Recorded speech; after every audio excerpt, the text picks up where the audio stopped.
This is NFL Agent Brett Tessler, and you're watching the Sconni Sports Show.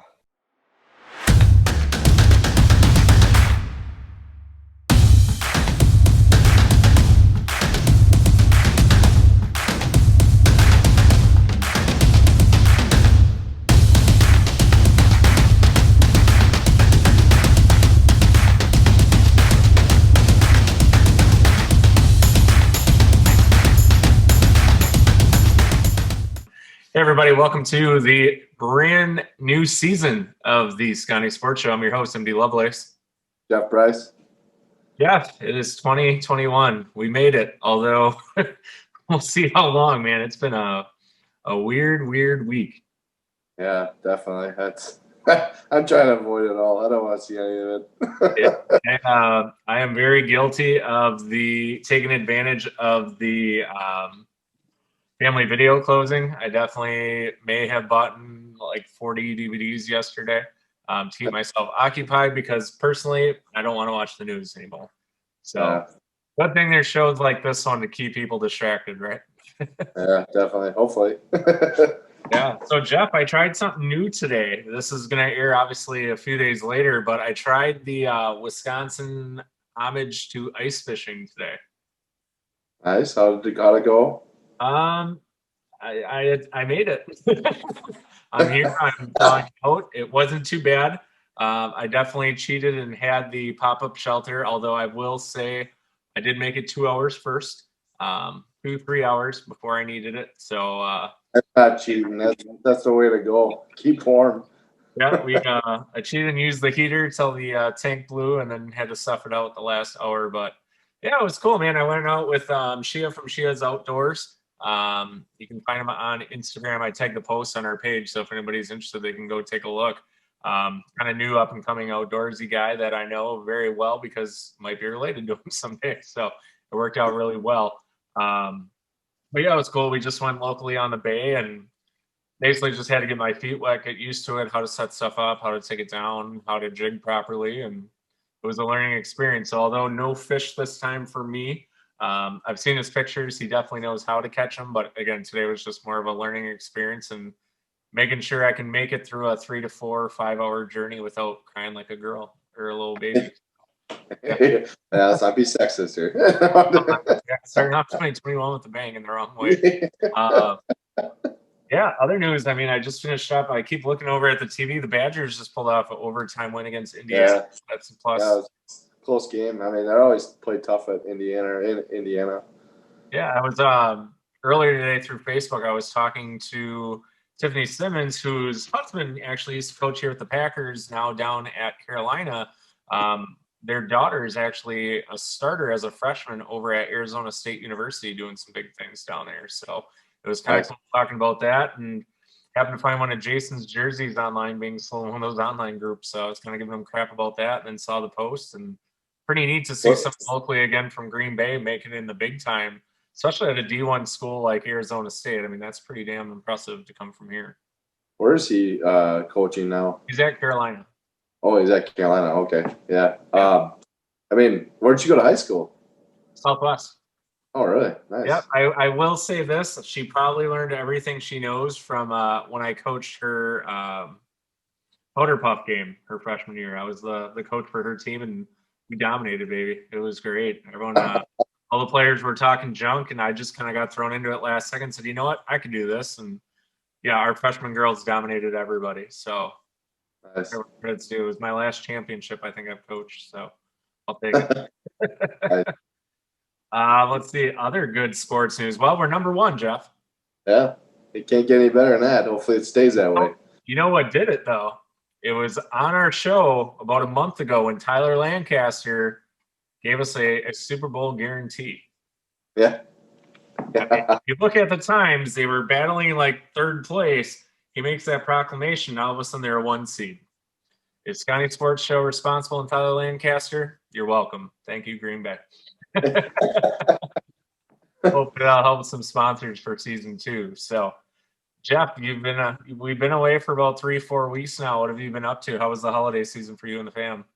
Well, I want to start out by saying that Tennessee Titan game. Who pinpointed that one? Oh, I thought you meant them going to the Hopefully they're gonna playoffs. kill him. Yeah. But yeah, Yeah. you claim the ball. You got me. Yeah, being able to keep Henry down was definitely a huge, huge opportunity for the Packer defense for sure. That defense is playing well. Finally. And you want to get rid of Mike Pettin after like week 2. Just gotta have confidence, man. Tyler told you. See, it all starts with the D line, baby. He's frustrated. Finally, I saw LaFleur said that they want the corners to play press coverage, which would be nice, and get a little pass rush, especially if they played Brady that round 2. Brady, you put any kind of pressure on Brady, he's just gonna crap the bed. Can't run like he used to. No. Other notes here just came across the wire today. Again, today being Thursday. Again, we're filming a few days ahead. Green Bay Packers allowing fans in the stands for the divisional playoff game. So I guess they're doing it as a quick sell type option. Quick sell option for season ticket holders, kind of like a lottery buy it out first scenario. So just for all the scalpers out there, you do have to be listed on the ticket, I guess. So if you're going to scalp tickets, you have to go with the guy who sold them to you. And then you do have to show an ID along with it as part of the parameters for that, just to kind of keep everybody safe and local. So if you're hoping for tickets, you better know somebody because that's your only way into 1265 come playoff game. So yeah, I saw that on Fox 11. I think did I post that to the page? Was that, or did I share it on mine? I had somebody else message me about it earlier to see so yeah, 6,000 fans. It's better than 500. So I know Tampa Bay will probably have their share too. So I know they kind of get allowing. They're gonna allow the visiting team though. So I would think with the travel they might try to eliminate that. So we'll see. Well, they did. It does say in that one article I posted to the page. It does say that they're allowing Tampa Bay to have some kind of fans there. Well, I got to figure out who I'll know on the team then. If not, we'll have to hit up Tyler with some funnel cakes this week and see if we can get us some tickets over there. No, I'll have the kids, so I'll probably be at home watching, so it should be a good time. But yeah, what a cool season ending. I mean, just 2 huge games right in a row out of Green Bay. Like you just kind of joked around with Tyler. It was nice to finally sit back and enjoy some games and not have to scream as loud as you can at the TV. And I'm happy the Titans still end up making the playoffs, but how about the Bears somehow squeaking in, man? How crazy is this stuff? I can't believe that. The game. And the other big thing, former Green Bay Packer quarterback turned NFL head coach Doug Peterson taking a lot of flack for benching Jalen Hurts at the end of the game. See Jalen on the bench saying that's not right, and it's an ugly situation. It'll be interesting to see what happens there at the end of the season if Jalen's mature enough to kind of understand, because in Doug's defense, Doug did say earlier on, in the week that he was intending to get that third string quarterback some reps. So, yeah, I don't know what to believe there. It's kind of, my thinking is, I don't think it's true, but it might be. I don't think Peterson wanted a 6-10 team in the playoffs. A 10-loss team in the playoffs is. 7-9 is not much better, but that's playoff money. It's an extra bonus in your paycheck, man. So, but we're going to take a quick break because our special guest is coming up next, Brett Tessler from Tessler Sports. Also the agent for 49er running back Raheem Mostert. So we're going to talk to Brett coming up here in just a minute.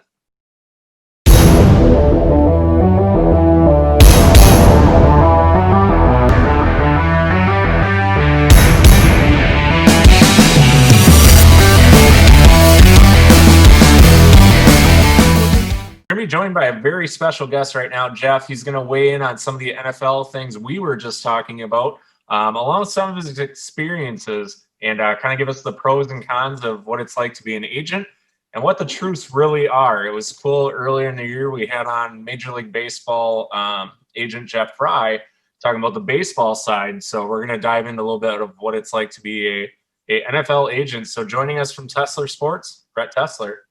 Good to be with you guys. Good. How you doing? We were just emptying your mantle there behind you, so to speak. Some cool stuff up there, man. I like it. You know what, man? When you've been doing this as long as I have, you just accumulate stuff. So I have been fortunate to, get to work with some good people and, I definitely have quite the collection throughout the years. Well, Jeff's looking at the very top of your head there, I'm sure, at all the baseball stuff. He's my baseball guy. He does that so I don't have to. So, yeah. What's your most prized possession there? Well, as far as the sports stuff, I have, you can't see it, but on the other wall in my office, there's just all the jerseys all framed up there. I got a few walls with that stuff, all game use stuff for my guys. So Nice. that stuff's pretty cool. Some framed newspaper articles throughout the year, stuff like that. But non-sports, I have a music room in the house here where I have about 55 guitars up on the wall. Oh, nice. Yeah, so I enjoy collecting and playing. So, it'd probably be something up in that room. But as far as like, any of my sports stuff, I don't know. A lot of good stuff. Nice. He's going to give Scogan a run for his money up here, owner of Festival Foods, because Mark has a pretty awesome axe collection with some really good names on there for sure. So, Brett, let's start at the top with you, though. How did you get into the I know the answer, but again, for everybody watching at home, how did you get into the agency side of things? Were you a lifetime athlete before and things didn't just work out, or how did you kind of come into the business? MD, I grew up loving sports, like I'm sure you and many of your listeners. And it's just kind of one of those things where I've always had a fascination with business and sports. And so when you put the two of them together, this was kind of the logical profession for me to pursue. I'm from South Florida, and I was going to school at University of Tampa. And then I decided it was time to transfer. I wanted to kind of get a bigger campus vibe. So I ended up transferring to Purdue. And when I was there, so was Mike Allstott, great fullback, and got to know him a little bit through some friends. And as it turns out, he and I graduated the same year. And when he got drafted by the Buccaneers, I told him that I knew some people in the Tampa area from my time there, like, in memorabilia and stuff like that. And I asked him if he wanted me to help him out, getting any appearances and stuff like that. So started lining him up with that kind of stuff, and then started handling his marketing on a larger scale, to the point where before you know it, we're getting sideline apparel deals. And then ultimately I got him on the cover of the Sony NFL Extreme game. So I really kind of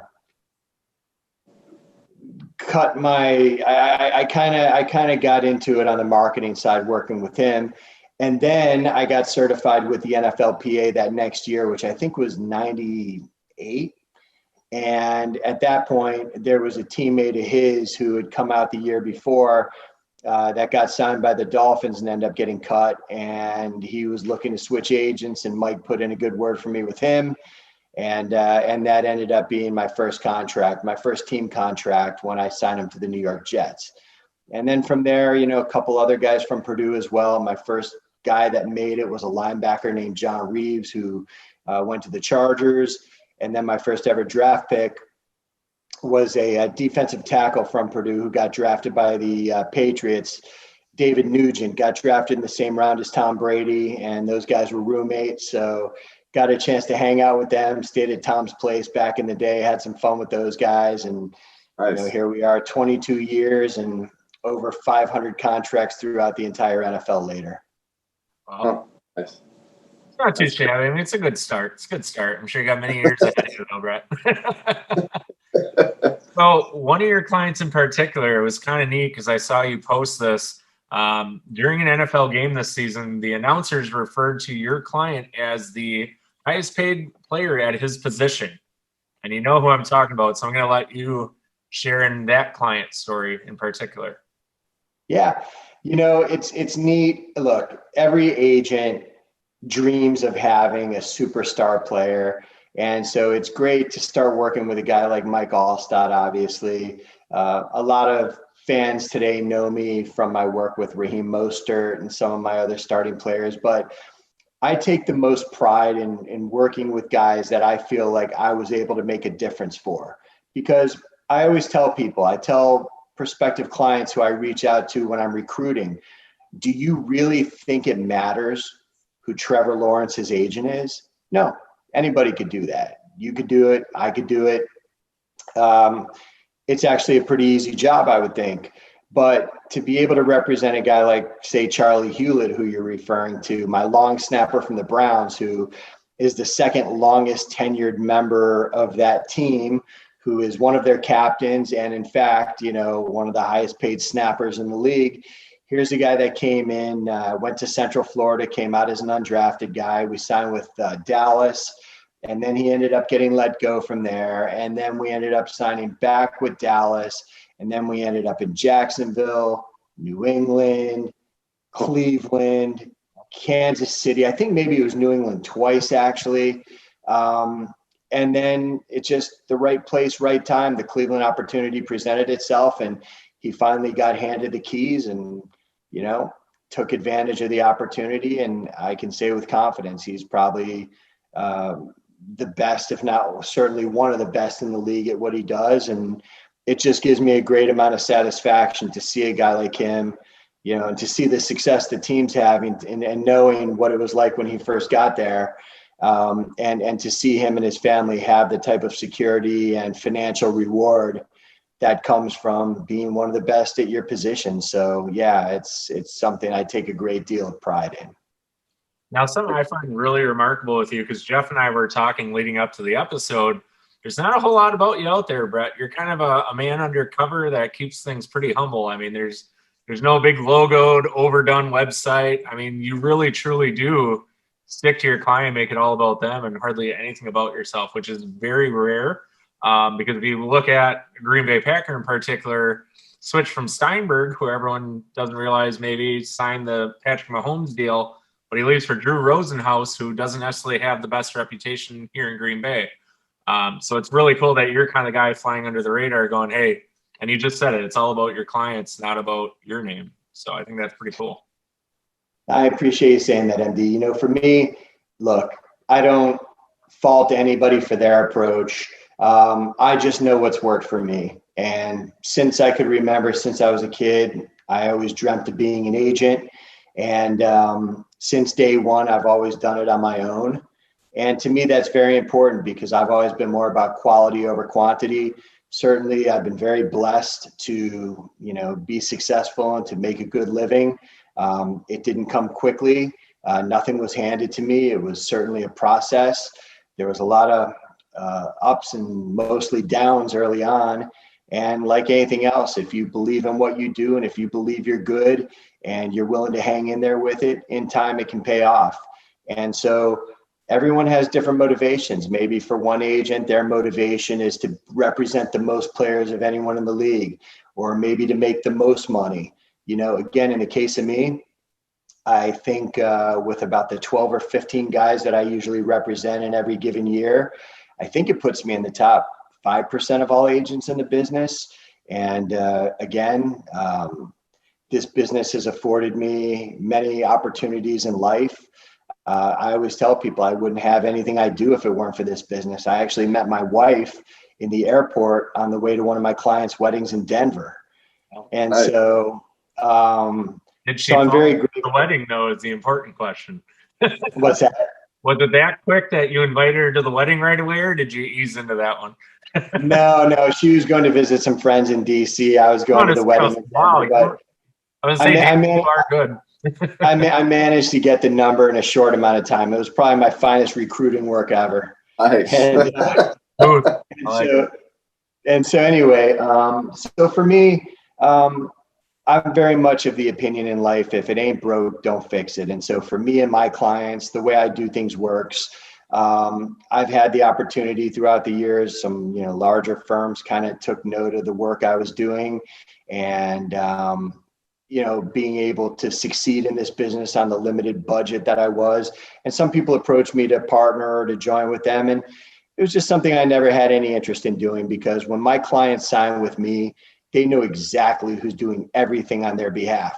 There isn't going to be secretaries. There isn't going to be interns. There isn't going to be partners. There isn't going to be assistants. With me, what you see is what you get. And there's a certain kind of player for a certain kind of agent and vice versa. And I tend to do a good job of finding guys that I think I'll be able to develop a great trust and loyalty.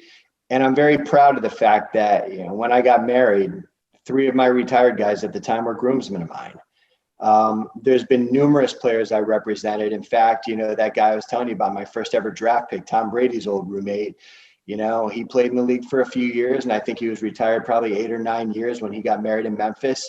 I was one of his groomsmen. And another player I represented who played in the league for a while, when he got married, I was his best man. And so I don't think you're going to find a lot of agents that have that kind of relationship with their clients. And when I tell guys that I'm reaching out to about these relationships, I tell them, don't go with me because you need a new BFF. Go with me because you think I'm the best agent. But if personal relationships and trust and loyalty and respect and things like this are important to you, then, hopefully I'm the kind of guy you're looking for. Yeah, it was really cool reading one of your first articles. It was literally right when you had that first signing, if you remember which one I'm talking about. And it was cool because you talk a lot about the hardships that you kind of faced and what it was like to kind of be overridden and competing with some of these big time agencies. I myself dabbled on the marketing side for a little bit with some guys and did something similar to what you talked about with a lot of event appearances. And yeah, it's a tough go around if you're the little new guy on the totem pole and trying to get your name out there. So I can definitely respect the hustle that you put into it, because it is not an easy task by any means. That being said, what are some of the sorry to interrupt, MD. What I always tell people is, anytime you're trying to do anything worthwhile in life, I tell this to every one of my clients.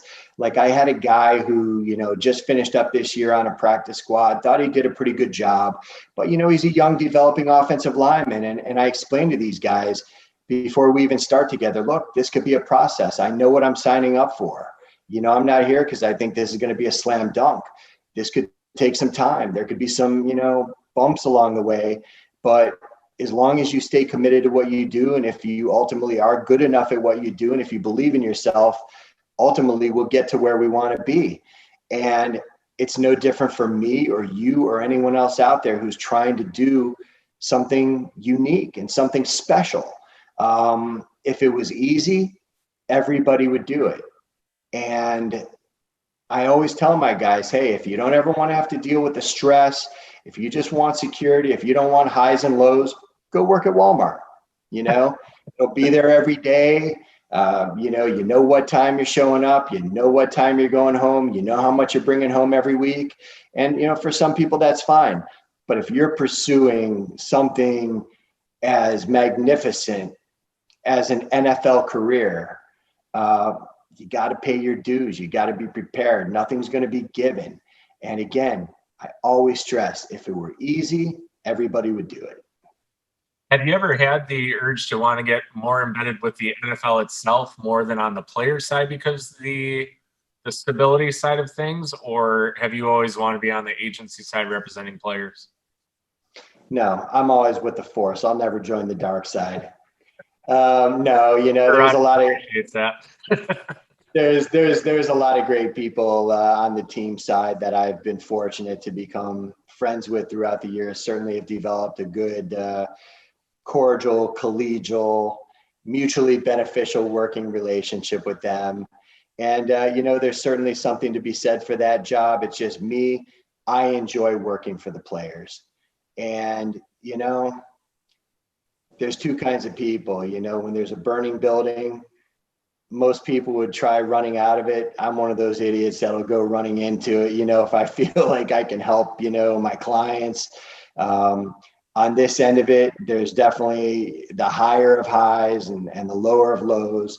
There's absolutely nothing worse than seeing a player who, is family to you and who your kids have played with and you've played with their kids. And, we've gone to dinner together with our wives. And throughout the course of a career, the relationship that you build and you develop, I mean, there's nothing more devastating than seeing a player get injured or, having to break the news to them that they're getting let go or, any of the other difficult things that can happen in this business. But again, that's why I'm here. I'm here for them. Nobody's more fortunate than I am in terms of being able to do what I love so much. And I wouldn't be able to do it if it wasn't for guys like them putting their trust in me. And so that's a responsibility that I do not take lightly. And to me, it's a privilege and an honor to work for them. And, they've been a great inspiration to me, and I hope I've done the same for them. Right. You got me motivated to want to return back to sports, man. Holy cow, you're good. Thanks.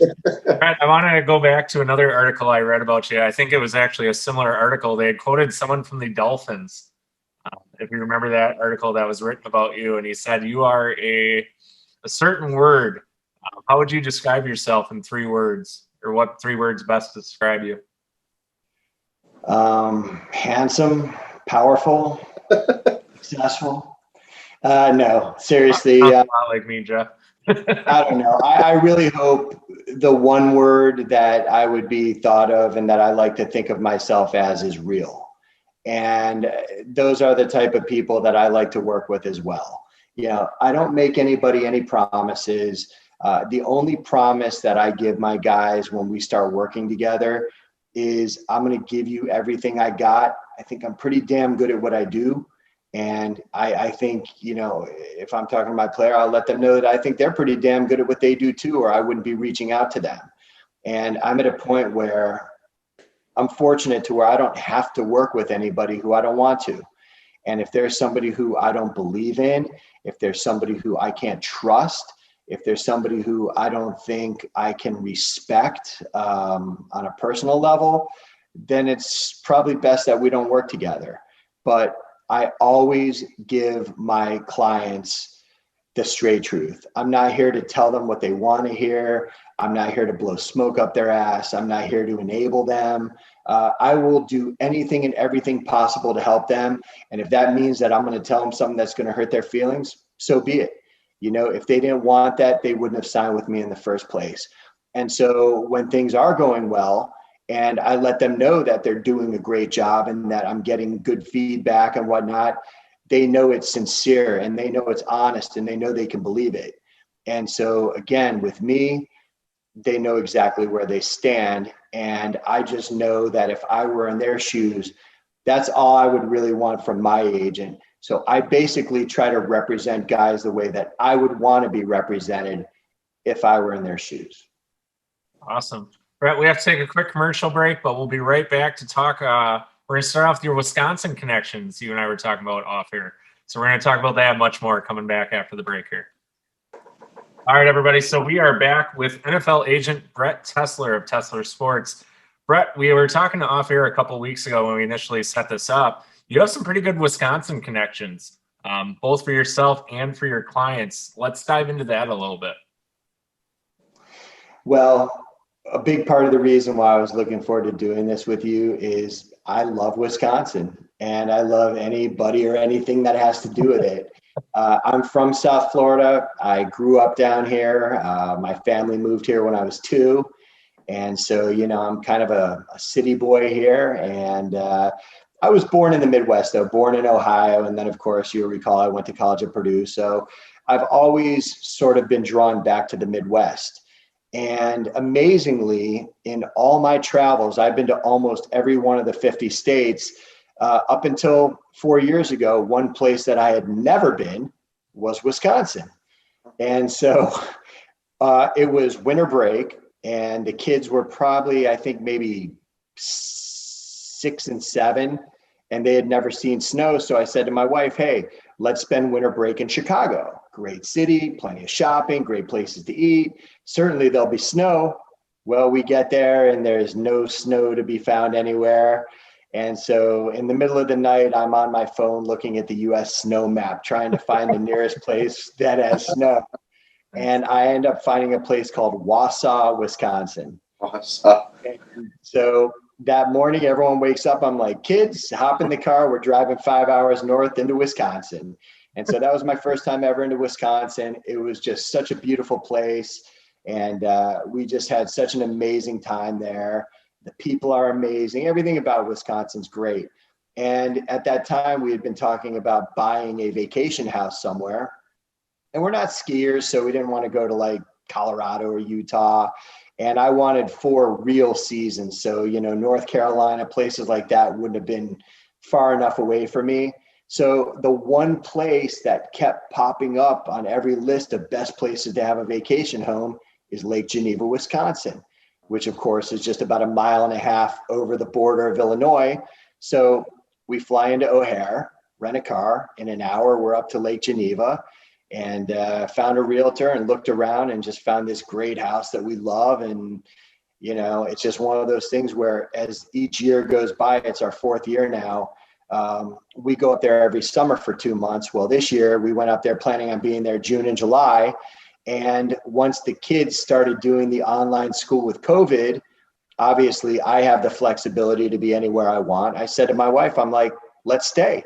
So we basically just got back to Florida a few weeks ago. We were there for a half a year. Oh, nice. And so it's one thing, you know, to enjoy the beautiful summers on that lake. It's another thing to fly up for the winter or maybe a weekend to hope that you catch, you know, the perfect fall, winter with the right colors and everything. Well, to be able to really stay there through the change of summer into fall and ultimately, you know, some snow right before we left, it was really a unique opportunity for the family. And honestly, I love that place with all my heart. And to me, I just think Wisconsin is just one of the true hidden gems of the United States. And I've always had a good eye for that stuff. I remember 20 years ago, people would ask me, well, Brett, you know, you got guys all over the league. What's your favorite city? And I'd say Nashville. And they look at me like, what? Like Nashville, Tennessee? Now, obviously, everybody loves Nashville. It's become, you know, one of the most popular places. People are moving everywhere, pouring into Nashville. I kind of have that same feeling about Wisconsin now that I had years ago. It's just such a beautiful place. I mean, just you get the seasons, just driving through the country there. It's not flat like Illinois or Indiana. You get those nice, you know, green hills from the glaciers and everything. And it's just a magical place, just a place that me and my family have made such great memories already. Well, I know. Say that. I know Jim Rome actually has a place in Eagle River too now. So, I mean, just hearing people, you know, wanting to come north to Wisconsin and, you know, being here it's kind of cool to hear that. Yeah, Jim Kraft had a home here. Oprah had a home here. I mean, there's a lot of bigger names that people don't realize that have had or still have homes here in Wisconsin, kind of hidden away. Like Brett's saying, you kind of get away from it all up here, and everybody treats it like anybody else. They really don't care. You know, we just get used to it. It's funny. I mean, people have been so welcoming to us. And again, when we're there for the summer, the one thing, unfortunately, we haven't really gotten to know people too well. I mean, you know, aside from just a neighborly hello, when you're only up there for a couple months, you know, you just kind of stick to you and your family. And besides, down here in South Florida, you know, we live in the country club. Everyone's up each other's ass. And so, you know, when we go up there, it's nice to just kind of, again, just have some space and, you know, we have some land. And so behind our house is just pure field. We're right around the corner from the lake, but, you know, just to see deer in our backyard and wild turkey and stuff like these are just things you don't see down here in Florida. But this last half year, we had a chance to really develop some real great friendships up there with some of the people that we had just kind of casually known. And, you know, this was a time where our kids could really get to know their kids and vice versa, and just met some great people. In fact, right around the corner from me, do you know the actor Thomas Lennon? Sounds familiar. That does From Reno 911. Oh, yeah. Okay. Yeah, and he was in The State, and he's been in a bunch of different movies, and he lives around the corner. Great guy, you know, got to know him and his family a little bit. You know, I was always a fan of his work. Who's the guy from Off-White who does like the Jordans? Virgil Abloh, maybe? He's like a top designer. He designs for Mercedes. He recently moved into Geneva, so I saw him a little bit, you know, this summer. And so everyone in the area is pretty friendly, and it's just a place where everybody's kind of relaxed. And it's like, you know, my wife always tells me when I'm there that I just become like a nicer guy. Like I just kind of become a little more, maybe like a Sconni, you know, and then it's like, you know, I end up back here in Florida and it takes all of 5 minutes, you know, when I'm in a traffic jam to become a Floridian again. So it's a very relaxing, therapeutic place for me and my family. Well, other than bears, it must be nice to be able to go outside and not have to worry about something eating you or your children or your animals. So, I mean, there's always that for a possibility. Yeah, I mean, like down here where I live, pretty much, right next to the Everglades, we take a family bike ride. I mean, there's gators everywhere and very large snakes. And like you said, lots of things here that can eat. I can't do snakes. Yeah, and when you're in the Everglades, I'm not talking about like, a little garter snake. I'm talking like 25-foot pythons and boas and stuff. I'm running the other way. We'll visit you in Lake Geneva, Jeff. We'll skip out on that Florida trip. It's bad enough we have Edgar and James inviting us down for a trip to visit him in Orlando, and it's like, that'll be scary enough. But no. So, Jeff, obviously moving here to Wisconsin has definitely helped with your recruiting game from some of our local Wisconsin guys. And I believe one of your guys happened to be on our show earlier this year, if I remember right, according to some of your posts. But why don't you tell us some of the Wisconsin players or Wisconsin-based players you've been able to add to your roster over the years? Well, I haven't done a ton of recruiting up there. I got Alec James, who was a really good D-end out of Wisconsin a few years ago. And he was a guy that, we signed with the Cardinals, and then the Bucks picked him up and he finished the year with them. And, he's a guy that, is just a great college player, smart, tough, hardworking, like most of the guys I like representing. And he had the opportunity the following year to re-sign with the Buccaneers, and he himself decided to kind of move on from it. And I respected his decision. This profession isn't for everybody. And so, it was great working with him. And there's certainly going to be some more guys up there that I'm going to want to be going after in the future years. There's an offensive lineman who plays for Wyoming, who is from Janesville. And he'll be coming out next year. And so he's a guy that I've spoken to and would definitely enjoy the opportunity to work with. Really good guy. Nice. So walk me through, if you had to describe your ideal, Tessler Sports client, what kind of qualities are you looking for in a client when they come on board? Obviously you said they got to be able to handle your realness. But what are some of the attributes other than that you look for out of your guys? Listen, ultimately, MD, they got to have talent. But as you've probably seen in life in different professions, it's not always the most talented guy who makes it. I'm sure there's agents out there who are smarter than me. I'm sure there's agents out there who had greater resources than I had when I was getting into this. But I promise you, there was no other agent out there that wanted this more than I did and was willing to do anything and everything, just whatever it took to get the opportunity to prove myself. And so my earliest clients were guys who weren't necessarily draft picks, guys who even no other agents wanted. So guys who essentially had nothing to lose by giving me a shot. And, fortunately for me, some of those guys ended up being some diamonds in the rough. And fortunately for them, I think I ended up doing a pretty good job and proved that I was going to be successful at this. And so as time went on, naturally, I've gotten better players to where, I am where I am today. But all the talent in the world doesn't matter if somebody isn't willing to work hard. And I need guys that are fully committed, because the one thing I let them know is I don't care how many times this takes. And while I certainly hope, everybody hopes that things are going to come easy. Look, any player I sign, you hope they're going to get drafted. You hope they're going to make it on their first try. You hope they're going to become a starter. You hope they're going to become a Pro Bowler. You hope they're going to, win Super Bowls, go to the Hall of Fame, you name it. But while it's great in life to hope for the best, you got to be prepared for everything.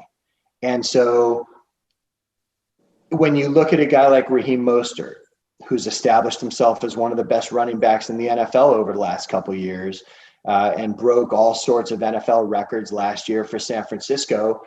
Here's a guy that came out of Purdue as an undrafted guy, didn't get invited to the combine, didn't get invited to any all-star game. Forget about Senior Bowl, East-West. He didn't get invited to any of them. And so he went to the Eagles, had a pretty productive preseason, but still kind of got caught up in a numbers crunch like a lot of young players can. And then from there, we ended up going to Miami. He was there for a few weeks. They prematurely turned the page on him, and then we got picked up by Baltimore. He was there for maybe a month and a half. Then they let him go. Then we get picked up by Cleveland, finishes the year there. Next preseason ends up pulling his hamstring. Then they let him go. Then we end up going to the Jets. This is the all-time low. We end up signing to the Jets practice squad. And they end up letting him go after 3 days off the practice squad. Wow. The New York Jets. Well, that would explain why their record is as crappy as they've been. I don't have any clients there right now, but yeah, they don't have the best track record. Well, whatever it was, then we end up going to the Bears, and he bounces around between that roster and practice squad, and then ultimately San Francisco. And so the thing that I want from my guys is I want commitment. I want to know that they are as committed to succeeding as I am to helping them succeed. And if they're not, then please don't waste their time or mine, because when I sign up with a guy, I'm all in. Again, there's many different options that in many cases these guys have in terms of who they can have represent them. And, I've just been one of these people where in life, whether it's a friend who needs me, whether it's a family member, whether it's one of my clients, anytime anybody puts their trust in me, I just put such an insane amount of pressure on myself to come through for them. I can't fail them. And so the one thing that they're going to get with me is peace of mind of knowing that, when they go to bed at night after, busting their ass out there, training, getting ready for a pro day, or, if they're unemployed and they're out there on a field alone, training, trying to keep their weight up, trying to keep their flexibility, their strength, their conditioning where it needs to be, they need to know that their agent is working as hard to help them as they're working to help themselves. So again, talent's very important, but talent means nothing without commitment. And so I want guys that are all in, certainly as much as I am with trying to help them. So you mentioned Raheem's story a little bit and bouncing around so much. How do you keep a player on task for that long? Because most guys today, let's be honest, Brett, with the younger generation compared to, one of our previous guests, the Jerry Kramers of the day, they don't have that long-term vision. They don't have that long-term commitment.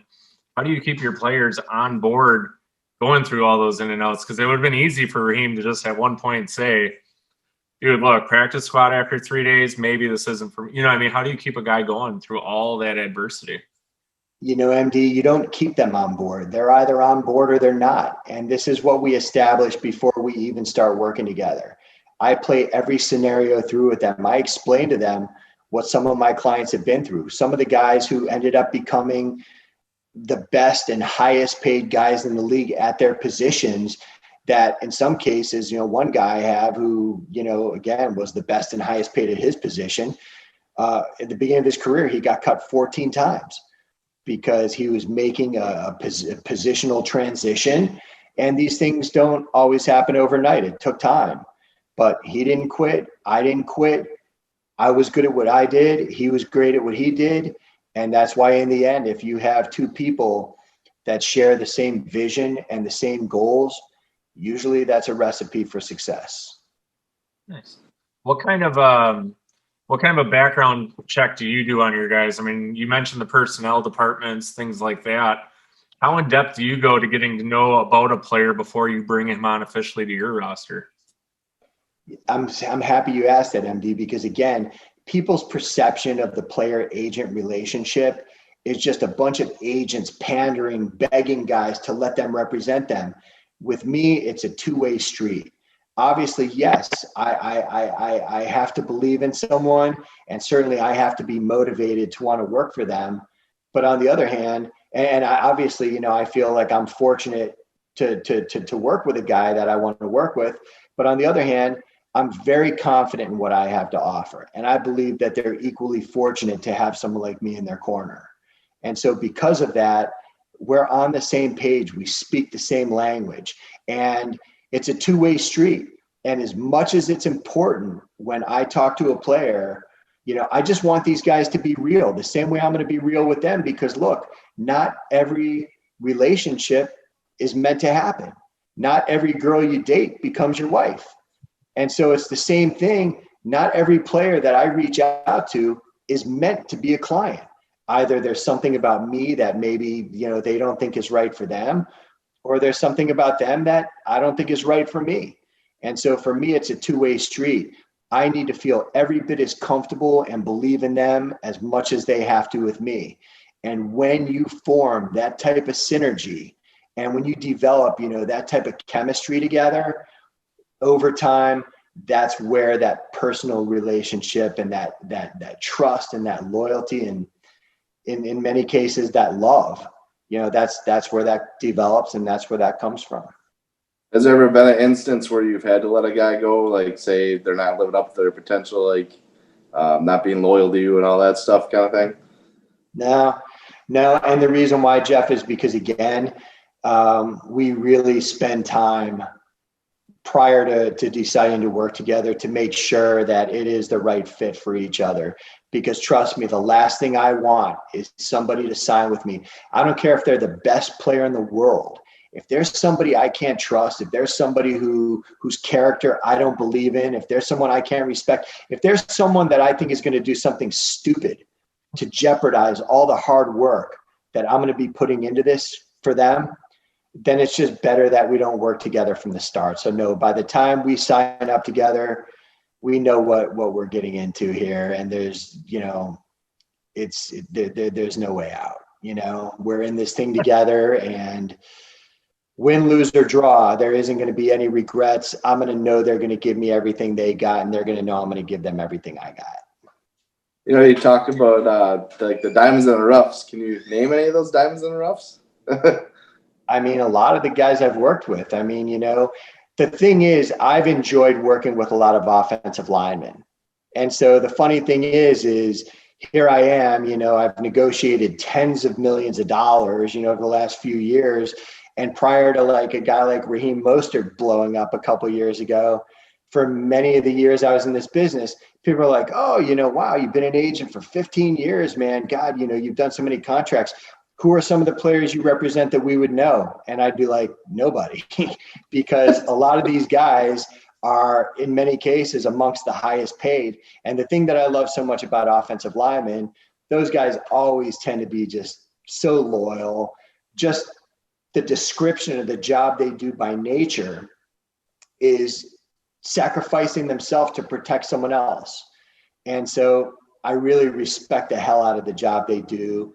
And the great thing about representing those guys, just from a pure business standpoint, they make a lot of money. They're intelligent. They're low maintenance. They play forever. So those are the kind of guys you want to represent. So, when I represent Mike Remmers, the starting right tackle for the Chiefs, who, has had himself a very long and lucrative career, when that guy came out of Oregon State, 9 years, 10 years, whatever it's been,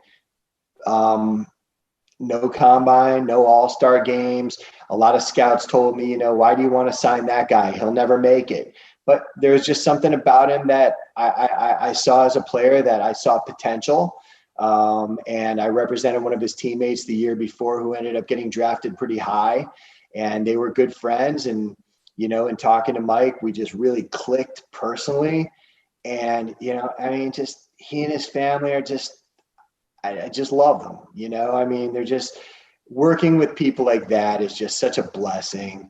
And it didn't come easy, like it is for a lot of young linemen. Sometimes it's a process. And in the case of Mike, it definitely took a few tries, I think maybe 7, 8 to be exact, until he finally got a chance to start. And to his credit, again, he got the opportunity, he seized it. And, then we ended up signing a $30 million deal a few years later with Minnesota. And, he started in this league for New York, and now we're in Kansas City. And just seeing good things happen to people like that, there's just nothing more satisfying in this world to me. That's cool. Thanks. So you talked a lot, Brett, about some of the glories everybody thinks, you know, they watch the movie Jerry Maguire, everything's all bells and whistles, but then everybody's out to kind of kill each other. What are some of the low points that you've kind of had to overcome, Brett, as an agent? And what are some things that you've seen that's kind of made you cringe, maybe that other agents have done? Or what's a big mistake some of these new guys make that you just look at and go, oh, man, shouldn't have done that? Sorry, it's a loaded question. You know, the toughest things I haven't dealt with anything really difficult from like a personality standpoint. Like I haven't really butted heads with any of my clients. My guys stay pretty much trouble free. There's been occasions where, you know, you'll see me on the news, you know, getting someone out of court, you know, or whatever. Things happen. Players are people. And I'm sure people, you know, family members, friends, I'm sure maybe they've been involved in different problems, you know, or issues with the law throughout the years. Maybe they were, maybe they made a mistake, or maybe they were, you know, accused of something they didn't do, which has been the case, you know, with a guy or two of mine. So I'm there for them through thick and thin, you know, as long as, again, I believe in them and I believe in their character. The toughest thing is always injuries. And for me, early on, you know, one of my favorite clients ever, I'm not going to mention his name, but he's a guy that gave me a shot in my early days. And he really ended up becoming probably the first really good player I had. He was kind of becoming an impact player. And then he ended up having a neck injury in his third or fourth season. And so from a personal standpoint, here you are, you know, you're paying your dues, you're scraping by, you know, you're just living in a small little townhouse. It's all you can afford. You can't afford a relationship. You can't afford to start a family. And suddenly, you know, it looks like there's light at the end of the tunnel. You know, you end up getting this good player who is starting to, you know, make some plays and kind of developing a good reputation around the league, and then he ends up getting a neck injury, and we end up going to the doctor together, and I'm there when the doctor tells us that he can't play anymore. And just knowing how heartbreaking that is for him, you know, in terms of the dreams he had and, you know, his career goals and things like that. These are always the toughest things. And, you know, it's kind of one of those things where ultimately players can still decide to try to play against the advice of a doctor. Players can sign waivers with teams where if they wind up getting injured or, you know, end up having a career-ending injury or worse, that the team is off the hook and has no responsibility. But I made it very clear to him that if he wanted to continue playing, he would have to have a new agent, just because there's no way, if God forbid something happened to him, that I could be a part of it. And thankfully, you know, he had a great wife and a lot of things in life to look forward to. And he himself, you know, decided to hang it up. And so that was obviously a real tough early lesson in this business. And it's something where no matter how long I've done this and no matter how many times I've been in that position with guys, you never get used to it. You know, it's something that just hurts you so bad, you know, for them, just knowing what they're going through. But that's the nature of the NFL in some cases, unfortunately. And that's why these guys deserve everything they can get and more. And that's why I'm happy to be here to fight and help them get it. Awesome. We're going to take one more final break. Then we're going to come back, talk about NFL playoffs, what it's been like for you and your clients going through 2020, and then maybe some playoff predictions for me as well. So we'll be right back.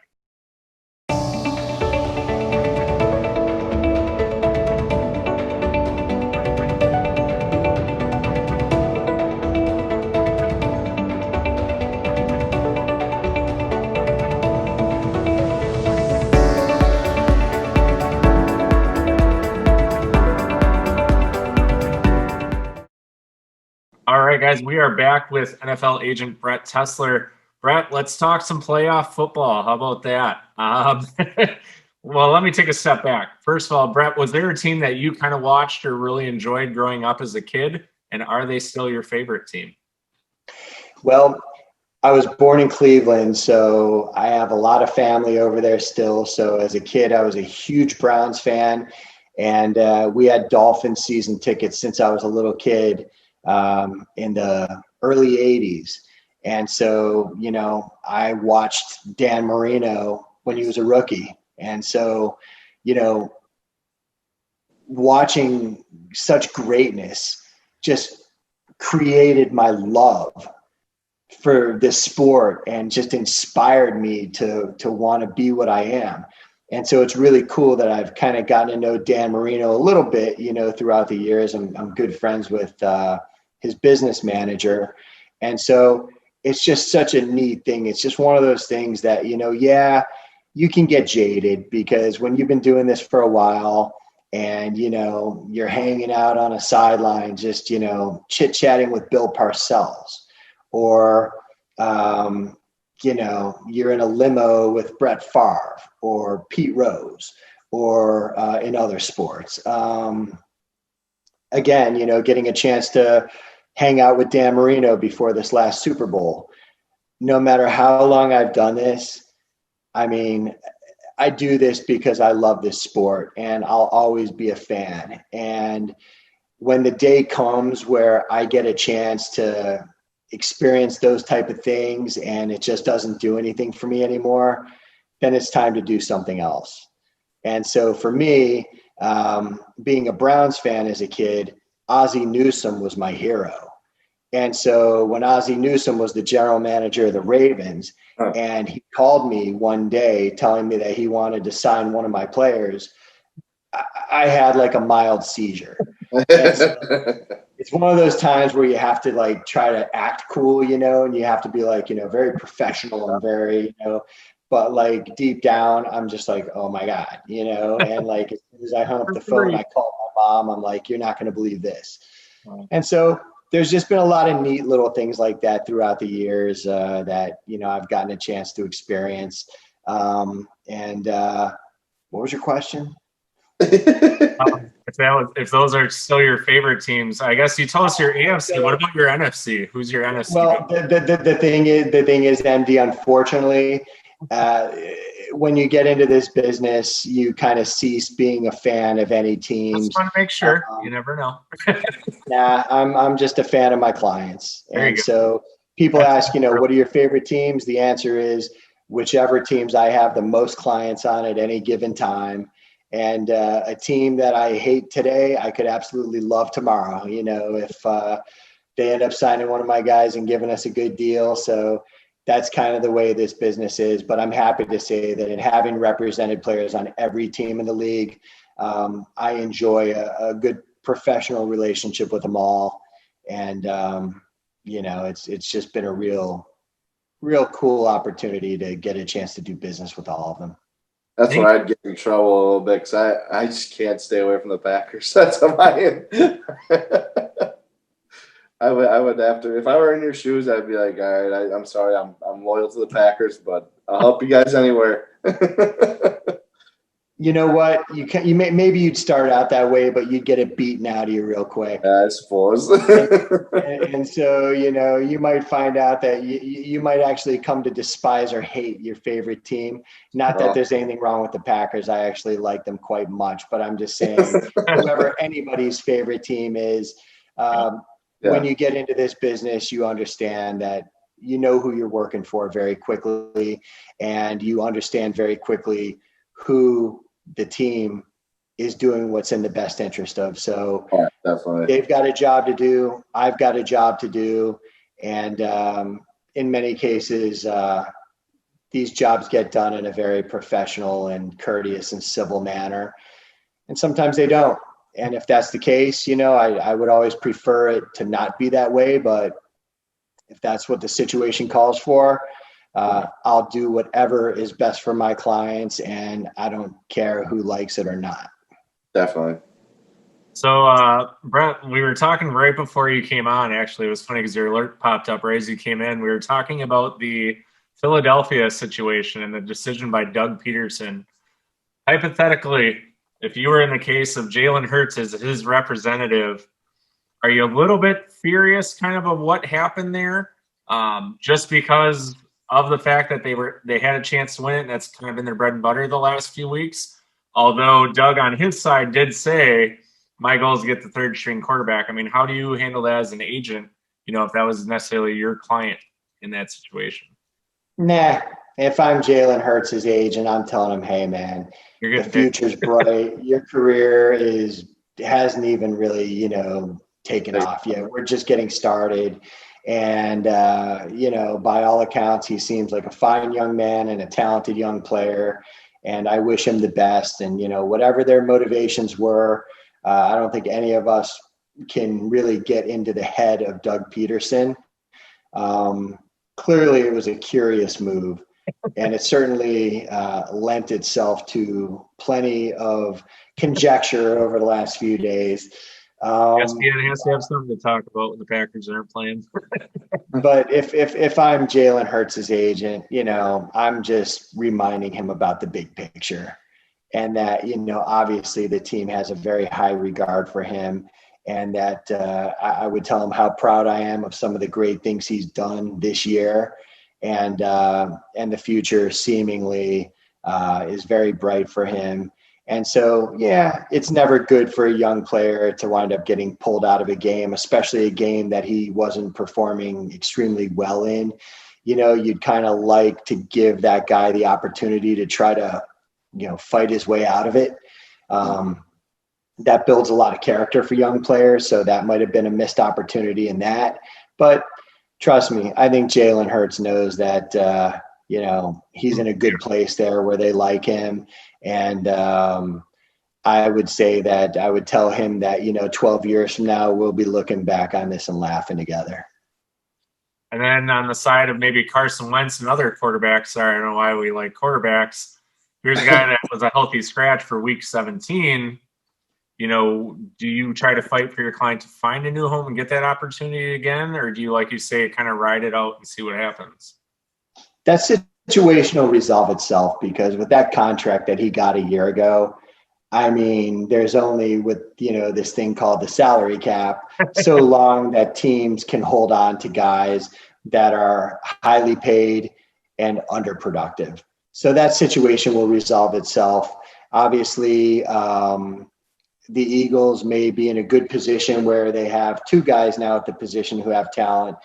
There's clearly a lot of teams out there, or at least a good handful, that have nobody who really has any good long-term potential for them. So, however it works out, I'd say that, Carson Wentz should land on his feet, and hopefully he can kind of resurrect his career and get it back to where it was early on when, seemingly he looked like he was going to be one of the best of the new generation of quarterbacks. And, due to injuries, various circumstances, I don't know if it's confidence, I don't know. It could be, a million different things. Whatever the case is, obviously, this year was clearly disappointing for him and the organization.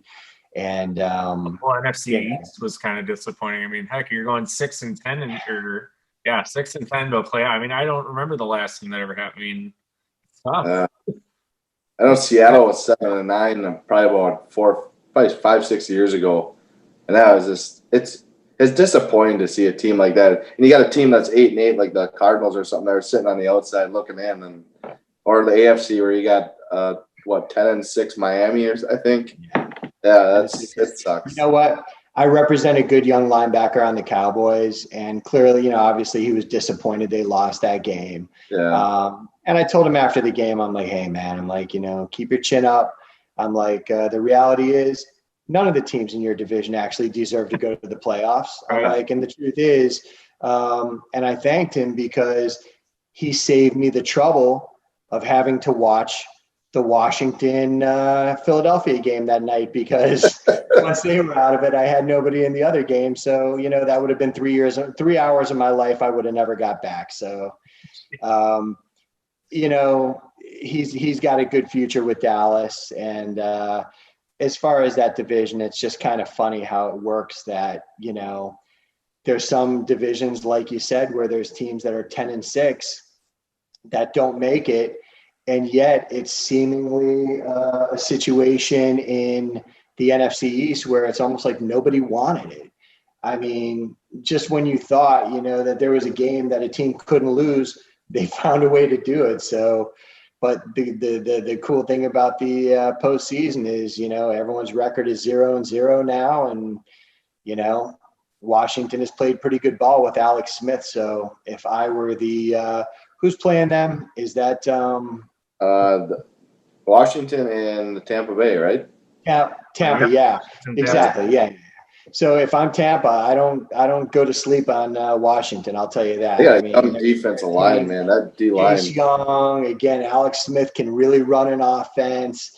The other distraction is on too. So I mean that helps too. I think with that Haskins release, I definitely think gets their team refocused on where they need to be. And then obviously Rivera's health. I mean, it's been a weird year for Washington. I mean, starting from the name change, I mean, they were kind of already doomed coming into it. There's so much off the field stuff, and then now the Haskins thing. But you obviously kind of pull secretly for Ron Rivera, obviously with his situation going on right now. I mean, hearing all the things he deals with. I mean, hell, a coach going through a game, getting chemo at halftime, that's, coming back or, into a game in the second half and winning games. I mean, that's pretty darn courageous. I mean, you talk about a guy fighting through things. Can't get much better than that. I mean, it's bigger than a game at that point. Ron's the best. And, of all the coaches I've dealt with and that I've represented players on their teams, really there's nobody I have more respect for than that guy. His players just absolutely love him. He's got so much credibility. He's just a real person. His players know that he's not going to throw them under the bus. He's got their back, and he's a hell of a coach. And the job that he did in Carolina is nothing short of impressive. And you can kind of see him starting to do that in Washington, getting rid of Haskins, some of the culture moves that need to be made for a coach to really put their stamp on a roster. It doesn't happen overnight. And whatever the record was, they're the team that made the postseason. And now that they're there again, I don't think I'd drop my guard against them. I mean, two good stories on that Washington team. You got Ron Rivera and then Alex Smith. I watched that show on ESPN he had where they basically took his leg apart and rebuilt it. It was something to see. Oh. Yeah, that's a thing you don't want to watch when you're eating breakfast. That's for sure. yeah, definitely. It was pretty graphic. I mean, I couldn't believe they were showing the stuff. I was like, whoa. So, Brett, prediction on going back, the NFC East there, the Mike McCarthy situation going on in Dallas. What are your initial thoughts? Do you see Mike coming back his second year? I mean, do you kind of rely on missing your star quarterback, your running back kind of having an off year, all the different things kind of happening? I mean, do you see McCarthy getting a second year? Because I know what people in Green Bay are saying, but I'm curious, what your thoughts are on that side as well. I think he will. In his defense, anytime you're a new coach in a new place and you're trying to implement a new system, there could not be a worse year for the whole COVID thing to wind up essentially wiping out the entire offseason. There was no preseason. And so, again, everybody kind of had to operate under those conditions. But for a new coach in a new place who, had spent a little time away from the game after, Green Bay moved on from him, it wasn't like he just went straight there. It takes a little time for everyone to sort of get back into the swing. And look, I mean, he's a guy who's won a Super Bowl. Jerry Jones really seems to have a lot of respect for him. I don't know him very well personally, but I think one thing you've seen with Jerry Jones more than anything is he's very loyal and very patient. And you could see how much time they gave Jason Garrett there. You could see the patience that he's shown with various players like Randy Gregory in trying to battle some of his personal challenges. Sean Lee. Michael Irvin's of the day, situation like that. Beyond Let being another situation where, he dealt with a lot. I mean, Jerry's definitely probably one of the more tolerable owners in the NFL. And even Jerry Alvin Smith this year. He's very big on loyalty both ways. And so, I definitely think that, McCarthy, the team started playing well. It was just kind of an uneven season, but I don't think this is the year of any that I would really think it would be fair to judge anybody after just one season with the whole COVID thing. Let's see how the team does next year when Dak is back healthy, hopefully for a full season. And, some of the other, talented players on that team can kind of mesh a little bit and get an opportunity to really fully digest what it is that he's trying to impart there. Real quick before I forget on this question, Brett, running into, we're seeing a lot of the players start to announce they're declaring for the draft or returning. What are your thoughts on the fifth-year option players are now getting for the NCAA? Is that making your job a lot harder this year?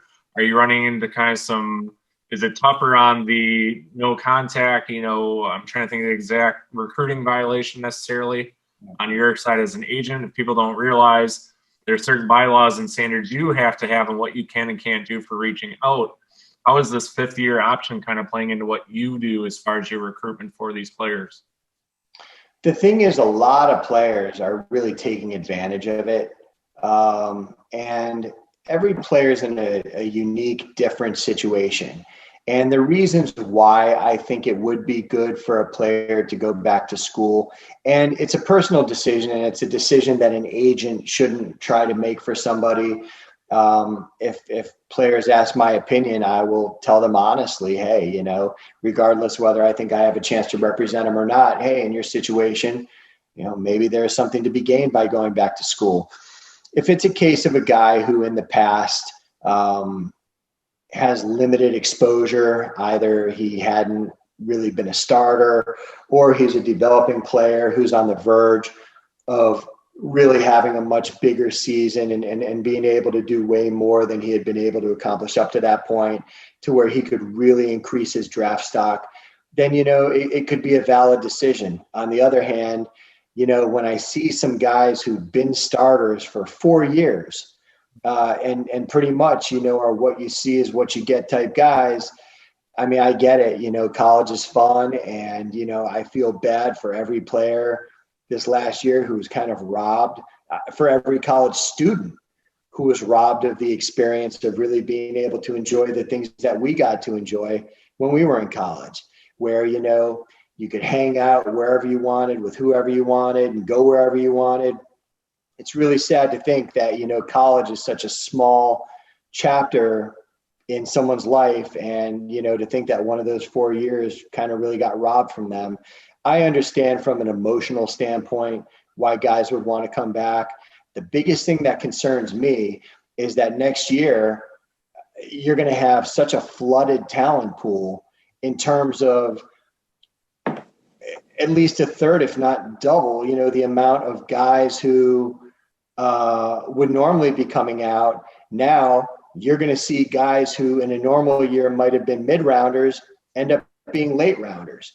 You're going to see some guys who might have been late draft picks end up getting pushed into free agency. And you're going to see some guys who might have been priority free agents. Who knows? Maybe even some of the, guys that I've told you about that I represent who've gone on to become great players. Maybe next year, some of those guys don't even get signed just because the market's flooded and the talent pool is going to be greatly expanded, yet the rosters and the roster limits will remain the same. So it's certainly not going to be a seller's market next year. And this is something that I just hope every player that decides to return to school this year understands. And if they understand that and they're fine with it, and that's a risk they're willing to take, then, hey, who am I or anybody else to, tell them what they should or shouldn't do. It's interesting.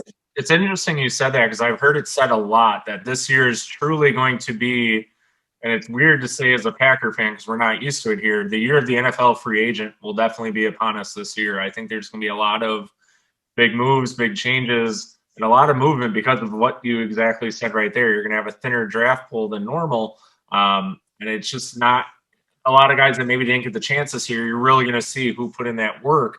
and who just kind of gave it up at this point. So it'll be interesting to see that for sure. But you also got to remember is the salary cap's going down too. So maybe that will hurt like a lot of those young players that are just trying to get on a team and get that experience. It's going to be weird.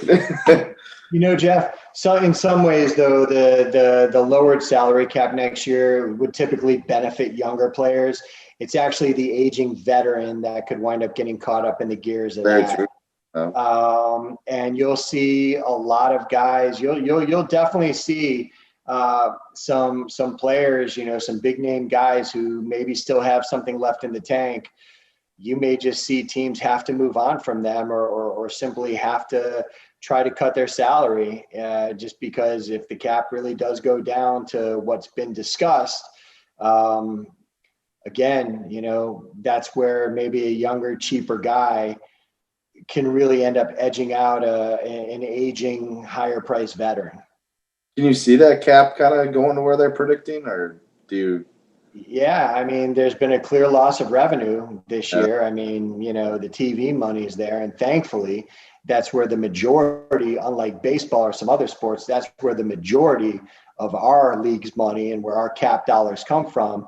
But with the stadiums not being able to play to capacity, or in some cases to any fans, that definitely adds up. And so there's no question. I mean, these teams are making it up. I don't know that any of them are losing money per se, but they're definitely not capitalizing on the profits that they typically would in any given year. And so, I'm kind of not happy, but if I had to choose between just basically taking your medicine 1 year like this, or spreading out that cap hit over the next, 3-4 years, like had been discussed, I'm more on board with just going ahead and just taking the hit right now, dealing with it. And then with the new TV deal, with some of the different forms of media out there, there's a chance that that cap might blow up higher than it's ever been. And so, just give it a year or two and water will sort of find its level. All right, we're almost out of time, and I know you're probably trying to run away from us, but I do have 2 more quick questions for you. Well, probably 3. Sorry, I always say one more, and it goes to 3. So I'll keep it to 3. First one, what is something fans don't realize as far as an agent? What's kind of a big myth that people have about agents that is completely untrue, and you just want to address it right away? What would be the biggest myth that people have about you? Unfortunately, MD, like so many other professions that are glamorized in Hollywood, when people think of agents, they think of Arliss, they think of Jerry Maguire. And so they think of all agents as just, fast talking, insincere, slick, snake oil salesman type people. It is a cutthroat business. There's a lot at stake here financially, emotionally. In this business, there's no doubt you either win big or you lose big. And so, it's definitely a roller coaster. I've experienced some of the highest of highs and some of the lowest of lows. But I think the thing that a lot of fans don't realize is really most agents are truly good people. And while we do compete very hard when it comes to recruiting players, I can just tell you that when I get together at that seminar, the annual seminar, the agent seminar that the NFLPA, mandatorily has every agent attend, there's just so many people I look forward to seeing every year and just hearing how their families are doing. And so while there are some examples clearly of some people in this business who maybe leave a little to be desired, as it relates to integrity, character, for the most part, like hopefully you guys think I am, a lot of the guys in this business and women in this business are just good people trying to make a living, trying to do what they love, trying to help their clients, and at the end of the day, trying to support their families. Nice. One opinion I always wanted, especially on the agent side, I mean, I've gotten a few of these off here, but while we have you here, the players opting out of a bowl game with their team.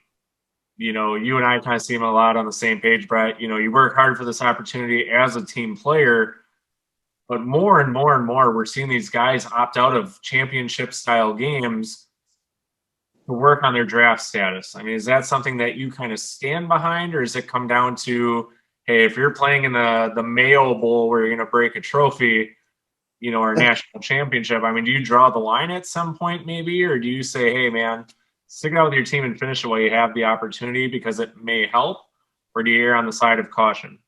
Just curious where you're at.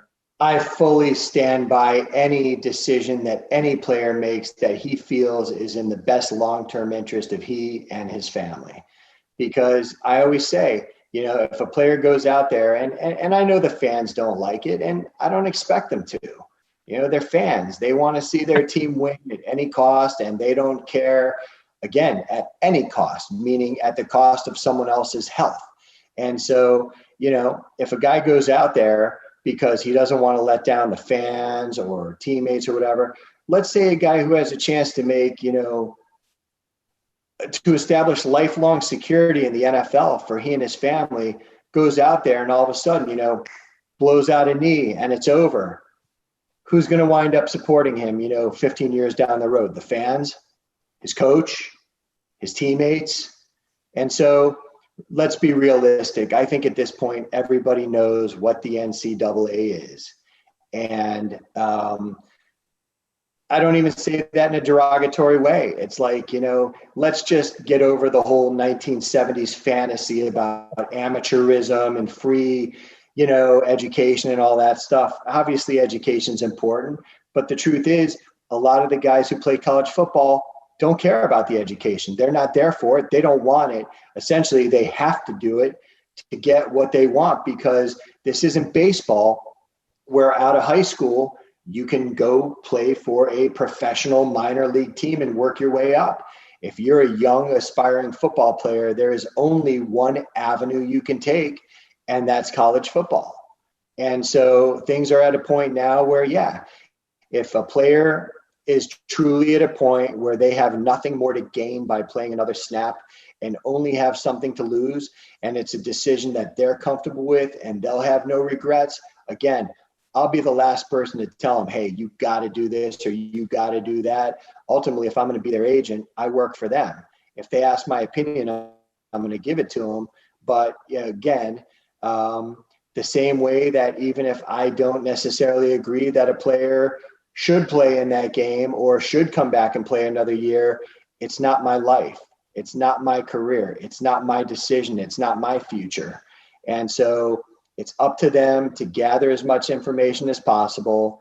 And again, ultimately make the best decision that they can for themselves and their family.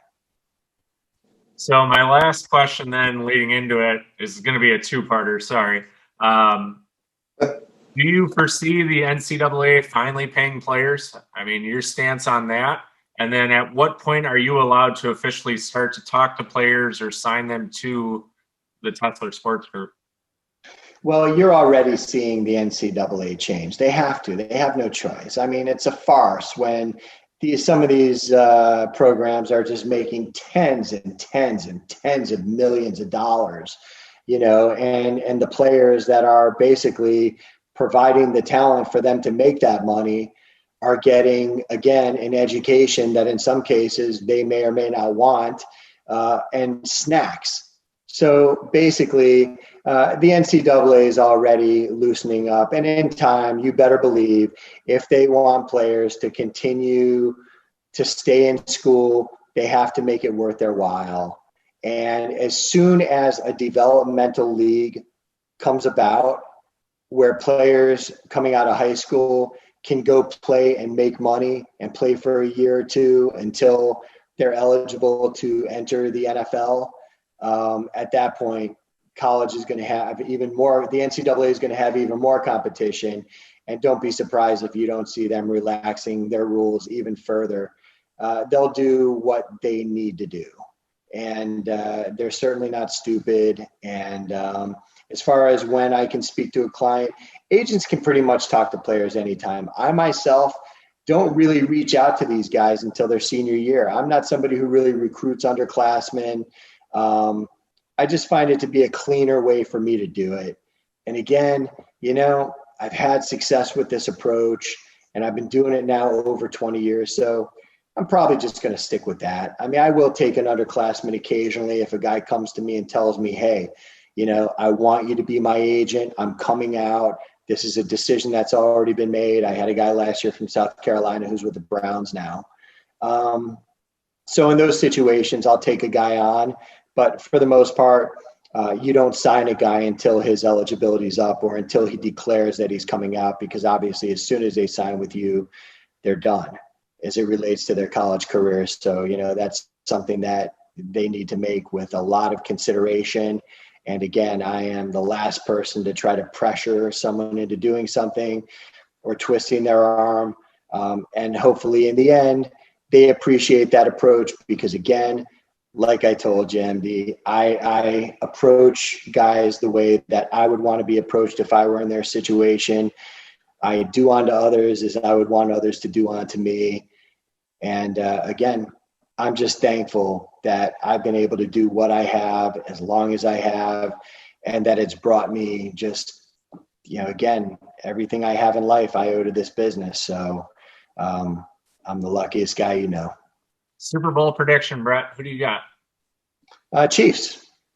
Okay. Chiefs, Again, it's good when you got guys there. It's okay. I like it. That's a good answer. They got a good team. They're on fire. Yeah, the thing is, again, this is the playoffs. Anything can happen. And there is truly a lot of dangerous teams. Right. Who wants to play the Saints? Who wants to play the Packers? Who wants to play the Bills? There is legitimately 4 teams this year that I could genuinely see winning the Super Bowl. And I saw a video today of the Bills in their practice, and they're just dancing around. They're so loose right now. They're going to be a scary team. Very scary. And another thing, too, the Ravens, man. That's a team that's dangerous as hell. John Harbaugh has done such an amazing job over there. That team is always competitive. And now, you got Lamar sort of finding his groove a little bit. And, I don't think anybody wants to play that team. It's the playoffs. The one thing I will say about this year's playoffs, unlike maybe other years, I think every single team that made it this year deserved it. I think the teams that are in the playoffs should be. I think the teams that just missed didn't deserve it. They had some chances. Again, a team like Miami, that's a team that's certainly heading in the right direction. We'll see what happens with their young would-be franchise quarterback in Tua, who did some good things this year. And then there were some other things where you could see that, he'll need to continue developing. But, that team made tremendous leaps and bounds, just missed. And, I think they'll be better off for it. They've got a lot of draft picks coming up here. And, that's a team that next year, the objective isn't to just eke your way into a wild card spot. It's to be able to get into the postseason and really make a push to win the championship. And so I think that most of the teams in this year's postseason will have a chance to do that. And so I think it figures to be a pretty exciting next month for sure. Yeah, just looking at some of the playoffs this year, you got the Ravens at the Titans. If Derrick Henry can finally turn it up, that'll be a big game. You got Baker Mayfield for the Browns' first time in the playoffs in, many, many years. The Colts at the Bills. There's some good matchups, like you said, all the way across the board. Then you go to the NFC, you got the Bears at the Saints, which we all kind of know who we all want to root for. Seeing Drew Brees go out on top would be kind of great, but sorry, you got to face Green Bay next, so good luck there. Rams at the Seahawks. Rams have been hit or miss. Like you said, they're one of those teams this year. It's like hot, cold, but McVay is obviously one of those young coaching geniuses. But they're dangerous. That's the thing. They're dangerous. It makes it a compelling game. Even though on paper, yes, the Seahawks should win that game, the Rams have a puncher's chance, we'll see how defense. It's just, these are just all games where the fan in me, even the games that I don't have clients in, I represent a great young D tackle on the Colts, so I can't wait to see him in the playoffs against the Bills. Again, Remmers with Kansas City, Hewlett in Cleveland. So, I can't wait to watch these guys, but even some of the other games that I don't have guys in, I don't really think there's one game this postseason that I don't find interesting enough, where as a fan, I would really just enjoy sitting down and watching it. Well, if you have someone that ends up playing here in Green Bay, they just announced, Brett, fans will be allowed inside Lambeau. So we'll see you in Lambeau, hopefully, if you can get a guy playing against Green Bay. Sounds good. All right. Well, Brett, I appreciate you hanging on so long for us. It's been a great 90 minutes full of tons of questions and answers, and I appreciate you being an open book with us. Thank you. To have you on to ask the extra 50 million questions I still have. But it's been a great time, and we're just glad to see football hopefully getting back to normal here soon, and it's playoffs, baby. You can't wait. Yeah. No, it was a lot of fun being with you guys, MD. Appreciate it, Jeff, and hopefully we can do it again soon. Yeah, we'll definitely have to enjoy some Wisconsin beverages the next time you're up here. You'll have to let us know. Oh, yeah. First round of spotted cows on me. Hey, there you go. It's our favorite. That's awesome. Brett does watch the show after all. So, all right, Brett. Well, thanks again for joining us, and we'll chat with you soon. All right.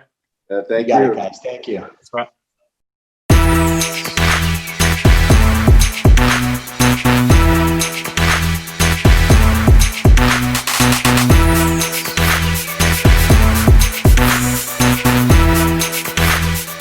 Everybody, so that was NFL agent Brett Tessler.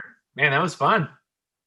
Yeah, it was. Agents are a-holes, Yeah, you can talk.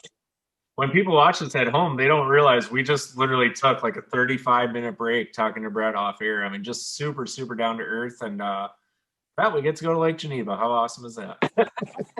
Yeah.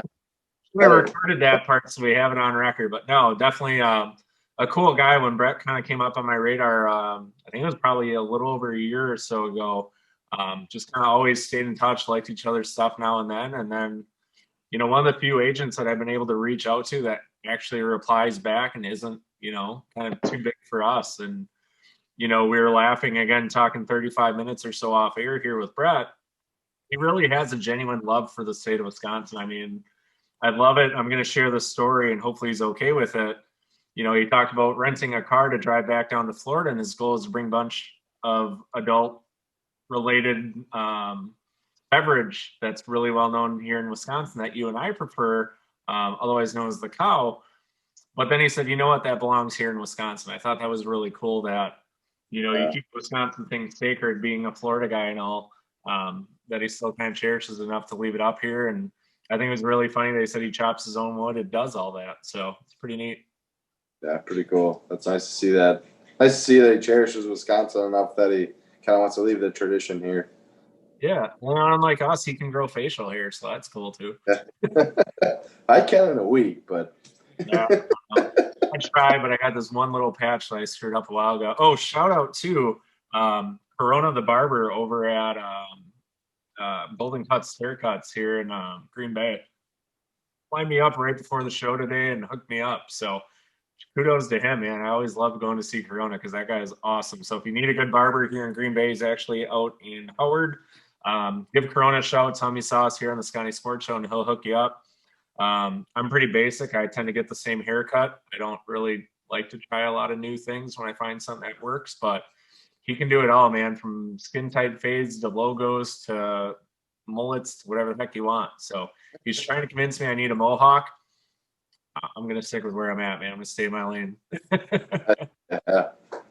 I don't have enough hair to put a mohawk up, so. Yeah, I wish I could, but definitely not going to happen yet. Oh, cool. Speaking of Brett, already sent me a message saying he had a blast. So cool. Like I said, it's not just for show. He's not, one of those guys that just, oh yeah, it was a great time. Then he's like, you'll never hear from me again. It's cool that you can build these relationships that'll last. And who knows, hopefully I'll get some Packer clients soon so we can hang out with those guys even more. So yeah, nice. So Jeff, let's go through real quick before we get off the air here for our predictions. Again, the games will have already have happened by the time this airs, but let's see how close we can get. We'll start off in the AFC. Number 7 Colts at number 2 Bills. I'm going Bills. I mean, the video I saw today, I think the Colts could pull an upset, but I'm going Bills. The Bills just seem loose. They seem happy. They seem ready. Like, this is not your 90s Bills. These are the Bills of today, and they got a hell of a quarterback and a hell of a receiver. So I'm going Bills. Yeah, I mean, following along with Andre Reed, I'm fortunate enough to have him on some of my social media stuff. We chat a little bit now and then. Just his comments talking about the team, and he's played on some really good Bills teams, saying this is probably one of the greatest teams that he's ever seen come out of the Bills. That's saying a lot. So, yeah, I'm with you, Jeff. I'm going with the Bills in that one. We move into the lower half of the bracket. Browns at the Steelers, number 6 versus number 3. Go Browns. All right. I know the coach has COVID. I know there's offensive lineman has COVID, but 4 or 5, yeah. I think the Steelers are falling apart. I think they have a couple key injuries on defense. Like, I think the Browns are kind of hitting that stride. They got Kareem Hunt. They got Nick Chubb coming back. That guy's running dangerously. Like, I think Browns all the way. See, I want to pick the Browns, but you got to go with Mike Tomlin in the playoffs, man. It's very, very tough to go against a proven coach like him. Having Ben Roethlisberger back there with that veteran background, it's tough to go against them. Obviously, their secondary and their linebacking core is probably some of the better in the AFC. I think I'm going to play the safe bet. I'm going to go with the Steelers on this one. It might be nice to see Cleveland win it. I know Mike Mizanin, a.k.a. The Miz from WWE, would be pretty damn amped to see the Browns win as well as obviously Brett. But I think I have to go experience on this one. It's been such a weird year. Not having the preseason, not having some of the other stuff, I think it really puts Cleveland at a disadvantage. And I don't know how Baker Mayfield does in a playoff scenario. So I'm going to play it safe and go with Big Ben and the Steelers going into at least the first round. And then we finish up with Write it down. Well, it's going to be recorded, so we got it. And then let's finish up with number 5 Ravens at number 4 Titans. Jeff, we know my opinion. I love the Titans. I don't know what it is about Nashville and that city and that state.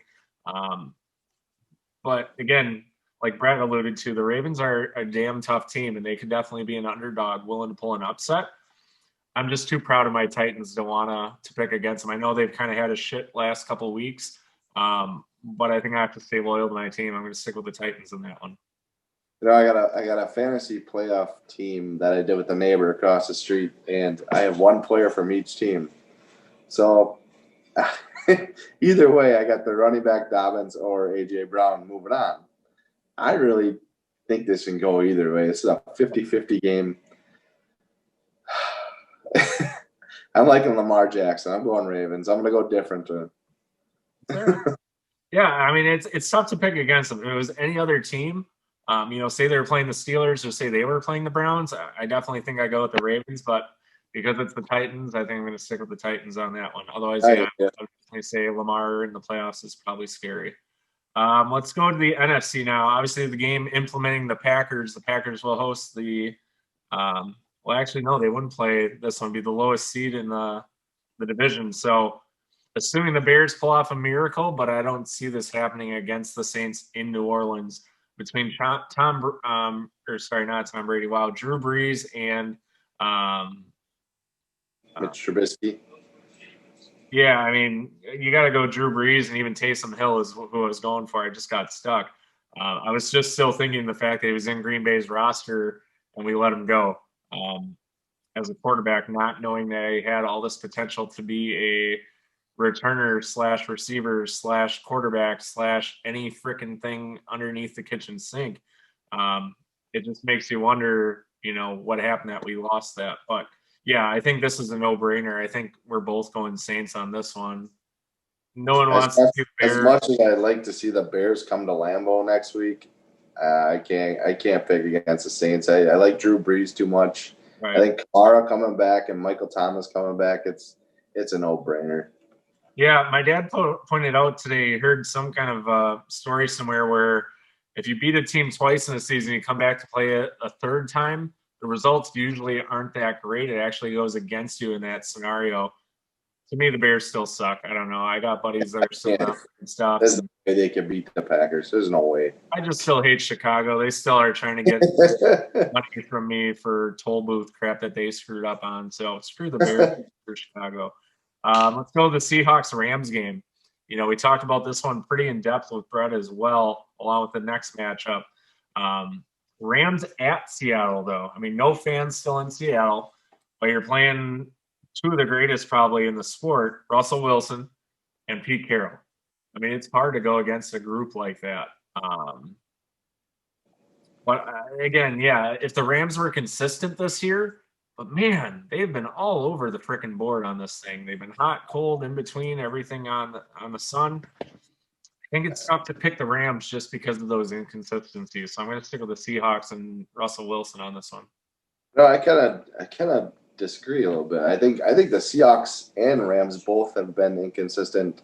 Mainly, I don't think Seattle's defense is that great. I think the Rams have a great defense. I think they're going to force a couple turnovers. If you put pressure on Wilson, he's going to cave. You get a little bit of you have him running. I mean, that's not good, but get a little pressure on him. I think those DBs like Ramsey or whatever is going to come up a nice pick here, a couple sacks, and then I'm going Rams. I want to see McVay versus LaFleur. That's why I'm going Rams. All right, and then we finish up with, is there any chance in hell Ron Rivera and the Redskins can pull it off against Tom Brady? No. I'd love to see Ron Rivera pull it through. Believe me, I mean, the stuff that he dealt with, the way things ended in Carolina, neither one of them is there anymore. I mean, Cam Newton's gone. He's in New England watching the playoffs at home this year. Ron Rivera's gone in Washington. He made the playoffs. I mean, that whole situation in Carolina that got super hostile, and the only one that really gained anything, sure as hell, wasn't the city of Carolina or the state of Carolina at that case. I mean, you threw away your head coach and your quarterback, and now you're not anywhere near where you should be. You wasted the opportunity with Christian McCaffrey. Now he's been hurt. So, you kind of look at that scenario and go, hey, for Ron Rivera's sake, you're knocking off a future NFL Hall of Famer and probably one of the best ever to play the game in Tom Brady. But you're also being a team that was highly unrated going to the playoffs. But again, you keep going back, it's the playoffs. Anything can really happen. Yeah, I like the Redskins defensive line. You got Montez Sweat, you got Deron Payne, you got the Allen kid, Chase Young. Like they're just beasts on that D line. And Brady's going to be under. It's a good game, though. Chase Young is definitely talking up the matchup of, I believe his exact quote today on Instagram was, "You better believe I'm excited for this game to go against one of the best ever. If you don't think I'm ready to wake up for this game, something's wrong with you." I think that's the best. I mean, you look at what he did to Wisconsin during his time over at Ohio State. I mean, yeah, if there's ever one guy that could definitely not necessarily take Tom Brady out of the game physically, but just off his timing, off his read, Chase Young is a dangerous individual coming off that edge. That's one thing about Brady. You get constant pressure on him, he's not going to do well. He's too old to move. He's proven if he's got pressure in his face, he's done. He's done. So if they can do that, I mean, they got a chance. But I just don't know. I don't know if they have the offense to keep up. I like Alex Smith. If you're Bruce Arians, though, you got to believe that Gronkowski is getting a lot of chip-ins on Chase Young. You're not letting that young man run free. I think you see a lot of Cam Brate. Cam Brate, their backup tight end. That guy's a good blocker. I could see him playing an extra tackle, kind of like a Mercedes Lewis role.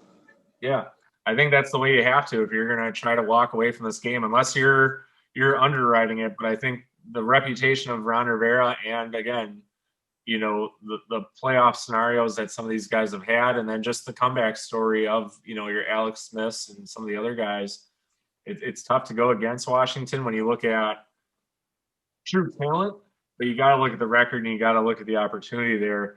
Yes, the game's in Washington, but with everything going on in Washington right now as it is off the field, I just don't know. I think the Haskins thing will keep coming up throughout the game and still yet be a distraction. I think Ron Rivera's health, obviously, he's not able to necessarily give, the full Ron Rivera we've seen in the past. I just don't know. I don't see a scenario really, unless Chase Young and the defense really explodes, that Washington walks away with a victory, even though they are at home this week. Yeah, I don't. I can't see it either. So that brings in the scenario of come week 2 in the playoffs, we're going to see Tom Brady in Lambeau against Aaron Rodgers, Bruce Arians versus, Unless the Rams win. Yeah. McVay LaFleur is cool, but I'd love to see McVay and LaFleur go at it. Yeah, I mean, I'm not afraid of the Rams running game so much as I am Jared Goff getting hot in the passing game. I think that definitely could be an issue. Yes, we have Jair Alexander, but we talked about the on and offness of Kevin King. You look at some of the other guys, Issue. What's that? Issue. Yeah. I like to call him. Better hope he never watches the show. But yeah, it'll definitely be interesting to see what happens this weekend. I might try ice fishing again, so hopefully by the time we air on Tuesday, I'll have a psych. Just kidding. Here's all my fish I caught. But yeah, it should be a good weekend for NFL football, and it'll be nice to see, some stadiums with fans in it, and it'll just be nice to see guys not holding anything back. I mean, this is it. This is do or die, and for some guys that are in the league, this is it. Drew Brees, Tom Brady's. Be the last year we see either of the greatest quarterbacks to ever play the game on the field again. Definitely top 10 of all time. Even Philip Rivers talking about leaving after this year too. So, I mean, he's been pretty steady throughout his whole career too. He's no Ryan Leaf, that's for sure. No. He's one of the biggest talkers in the game, so I'm a fan for sure. Yeah. Real quick too, I want to talk about. They talked about the top 4 candidates for Coach of the Year. Brian Flores in Miami, Mike Tomlin in Pittsburgh, Kevin Stefanski, obviously with Cleveland, and Sean McDermott in Buffalo. 26-6 overall, or whatever it is. LaFleur is not even to mention. Is it because he has Aaron Rodgers and a steady team with Devontae? Yeah, I think you've overlooked. I think you've seen the Packers last year, and I think they just kind of expect it. The job Kevin Stefanski did in Cleveland, man, they didn't change a ton of stuff from Freddie Kitchens to him, and he's just turned that whole franchise around. I mean, get the playoffs for a team that hasn't been there for so long. Yeah, but you look at a team like Pittsburgh and Mike Tomlin. I like Mike Tomlin as a coach. I think he definitely does a lot for players. When we talked to Levon earlier this year too about that, but Mike Tomlin over a Matt LaFleur doesn't make sense to me. Yeah, maybe I can see that. Miami, really? Well, I didn't expect much out of the Dolphins this year, to tell you the truth. Yeah, but you got Tua. Anytime you have a guy like that and a good running game behind you, you got to kind of expect something to happen. But again, those two in particular, I could definitely see Cleveland. I could definitely see Buffalo, but the other two I don't see over a Matt LaFleur. And I was one of Matt LaFleur's biggest skeptics coming out, believe me. If I had a vote, I would definitely go Stefanski. I just like what he did there. And I'm glad he's out of Minnesota. Well, and speaking of Minnesota too, I don't know if you saw, I posted the other day, Zimmer retiring as the OC from Minnesota. Kubiak, you mean? Kubiak, sorry, yeah. That I thought was interesting too already. He's had a lot of health issues, so I don't know. Well, it's Minnesota. It's Minnesota. I don't know if you know what to expect. Can you really get the job done with Kirk Cousins? Here's another failed attempt this year. They don't really have the star power. Stephon Diggs being gone obviously cost them. Look at how well he did in Buffalo and how well Buffalo did with him. They don't really have the defensive powerhouse they used to have years ago. No secondary anymore, obviously, with all their guys leaving in free agency. I don't think that's a scenario where you thought they had a chance. I love Stephon Diggs. He won me a lot of money this year. Nice. Well, Jeff, we're going to end the episode here because it's getting way too long, and I'm sure nobody's even listening anymore to the podcast. So we're going to jump off, see how our playoff predictions turn out, and we'll see you next week to talk Packer playoffs and who their opponent will be. Sounds good. All right, so for your first episode of 2021, I'm your host, MD Lovelace. Jeff Bryce. Thanks for joining us.